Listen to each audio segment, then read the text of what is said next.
والله يدعو إلى دار السلام ويهدي من يشاء إلى صراط مستقيم.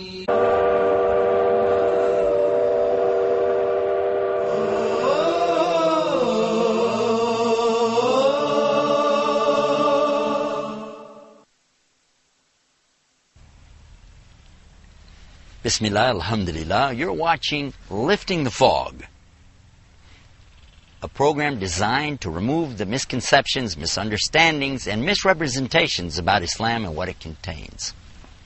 I'm your host, Yusuf Estes, and for the next part of our segment in this series, we would like to deal with the subject of the Qur'an and previous revelations.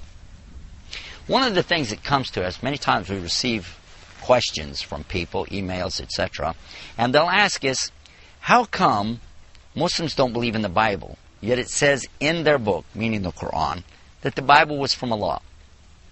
Or how come the Muslims want to debate with us about our book, at the same time they're supposed to believe in it? Well, that's a pretty good question.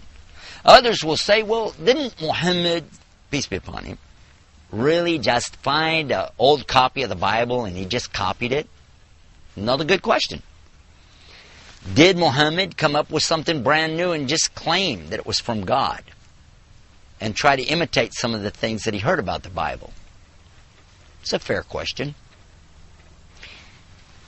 Why don't Muslims just accept the Bible? Why do you have to have a Qur'an?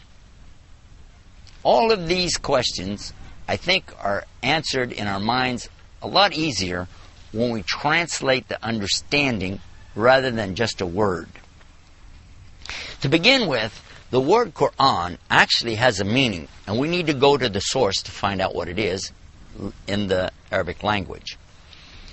The root for this is qara'a, qara'a, and Qur'an actually has the meaning of something in recitation. One who recites is called a qari, and when you order someone to recite, you say to them, Iqra. And when it is being recited, it is called Qur'an. So all of this has to do with recitation. Again, when we go to the translations, one of the things we've talked about in lifting this fog of misunderstanding is to talk about a better way to understand these words.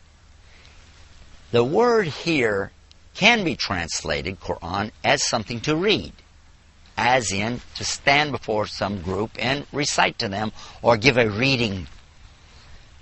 But specifically to call it that which is read, meaning that you're standing there holding a book and looking at it, communicates a misconception. Qur'an is not a physical book that you hold in your hand. It's a recitation. The Qur'an can be in written form, and then you have something that you can look at and use. But in this concept, it would be similar to your money. When you have a dollar bill, it doesn't really have a wealth. It represents the wealth that's somewhere else. Let me give you an example. A 1 pound note and a 5 pound note and a 10 pound note, or a $1 bill, a $5 bill, and a $10 bill. They're not really money. They represent gold or silver or some type of wealth that's somewhere else. In the same way, the Qur'an, when we see something written down and we say, this is the Qur'an, we have to understand that that itself is not Qur'an, but represents the Qur'an. The Qur'an is in the book which is with Allah. This really does help us to have a better concept of what we're talking about. Now let's look at the other word, Bible. The word Bible comes from the Koine Greek word, biblios. Biblios simply means a book. It's as simple as that. So the word Bible means book. And it's referred to in the Qur'an. In the Arabic language, you would say Bible or biblios by saying kitab. And that's exactly what Allah calls the revelations when they're written down. Kitab Allah. The original Bible, that which came with Moses, when it was written down, put in a book form, could easily be called a Bible or a book. The same when it came to the Prophet Jesus, peace be upon him, it was called a kitab or a book. So in the Qur'an, Allah speaks about the book, the revelation that came before. The plural of book is kutub.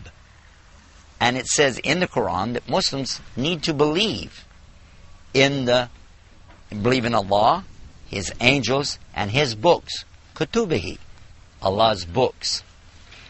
So as Muslims, we must believe in all the revelation that came, whether it came with Abraham, or Moses, or David, or Suleiman. We believe in it. What came with Jesus, we believe in it. What comes with Muhammad, we believe in it. But what is it that we believe? One of the things that we notice, especially with a program like this, we're talking about lifting the fog, removing confusion, we have to understand that when we translate something, it's not the same anymore.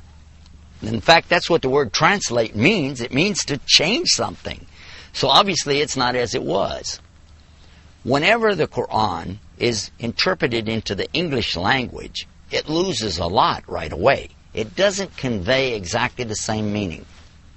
By the way, the same would be true for the Bible. The things that we know from the Bible in the original language, by the way, which happened to have been Hebrew or Aramaic, certainly wouldn't be the same thing if it was translated into the Koine Greek. And then after that it was translated to Latin. Again, it wouldn't be the same thing even as the Koine Greek. If you then take that and translate it to English, would it be the same? According to the Qur'an, the answer would be no. Because the Qur'an tells us that the Qur'an can't be duplicated. It cannot be replicated in any form or format. This means then, if I translate Qur'an to English, it's not the Qur'an anymore. It is only the meaning of some of the words. And even those are going to change. The concept of words and understandings are constantly being updated. You see new editions of the dictionary, encyclopedia all the time, simply because of that. Let us now look to the word Qur'an one more time and realize that it is recitation. Allah promises to preserve the Qur'an or recitation until the last day. What does that mean? That means we should be able to hear it. Not necessarily read it or look at it as a book, but to be able to hear it. And is that true? Well, as a matter of fact, I personally have been all around the world to many, many countries.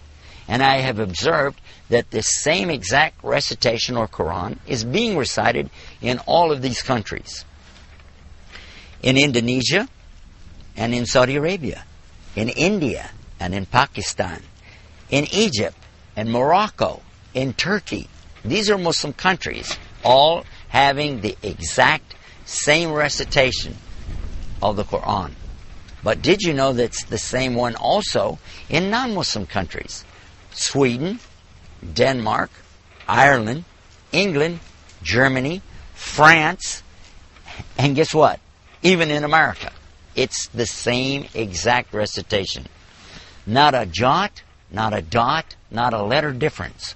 All of the recitation, wherever I go in the world, is always the same. It begins with the letter Ba in Arabic, Bismillahir Rahmanir Rahim, and it ends with the letter Sin, Minal Jannati wan Nas. From the beginning letter to the end letter, every single word, every sentence, every paragraph, every letter is exactly the same. There isn't any difference. Now, if you understand what I just said, then you understand that it's by recitation, not by what's written down, and certainly not by what's being translated, that we understand Qur'an. Allah gives us some examples in the Qur'an, and I'll try to translate them for you. He tells us in the Qur'an that if you're in doubt about it, then bring a book like it. Well, it's been 1,400 years. Nobody's been able to do that. He makes another challenge in telling us that you can bring 10 chapters like it. Go ahead and try. And of course, nobody's been able to do that. He even offers the challenge, bring even one surah, one chapter like it. And again, nobody's done so. The smallest chapter of the Qur'an is called Al-Kawthar. It's something like this. Bismillahir Rahmanir Rahim. Inna a'tainakal kawthar. Fasalli li rabbika wanhar. Inna shani'aka hul abtar. As small as this is, this tiny surah, yet in all these years, nobody has been able to duplicate it or bring anything like it. Not in its depth of meaning, understanding, recitation, or ease of memory. Allah makes some other challenges in the Quran as well. He tells us in the Quran, have not the unbelievers seen? And He's talking now to the non-believers about the signs or proofs that He's going to give, even on the farthest horizons and within themselves. So Allah is speaking now to who? To disbelievers and believers alike. He speaks to everyone with His book. And in His book, the Quran, the recitation, He tells us an amazing statement about the Quran itself. He tells us that it will be guidance for only some people, but not for everybody. He's telling us that only certain category of people will be properly guided and understand this book. In fact, that's how He begins the book. There are 7 verses in the Quran when it starts out called Surah Al-Fatiha. They come something like this. Bismillahir Rahmanir Rahim. Alhamdulillahi Rabbil Alameen. Ar-Rahmanir Rahim. Maliki Yawmiddin. Iyaka nabudu wa iyaka nasta'in. الدين الصراط المستقيم صراط الذين أنعمت عليهم غير المغضوب عليهم ولا الضالين. In these 7 verses, the praising and the exalting of Allah are the beginning, establishing clearly that we worship Allah alone and turning to Him for guidance. And then we ask Allah for His guidance. Guide us to the straight path, the path of those who have the favor of Allah, but not the path of those that Allah is angry with, nor those who are lost or go astray. Immediately after this little 7-verse prayer, Allah begins the very biggest of all of the chapters of the Quran, called Surah Al-Baqarah. It goes something like this in the beginning. Bismillahir Rahmanir Rahim. Alif Lam Mim. Dhalikal kitabu la rayba fi. Hudal lil muttaqin. Let's stop right there and take a look at the meaning. The meaning here is that this book that's being recited now is a book wherein there is no doubt. A source of guidance for those who have taqwa. What is taqwa? They're God-fearing and righteous. What does that also mean? It means there's another book out there somewhere that must have doubt in it. Additionally, the only ones going to be guided by this book are those who are going to be God-fearing. It has some other conditions too. Let's take a break and come back and explore those other conditions.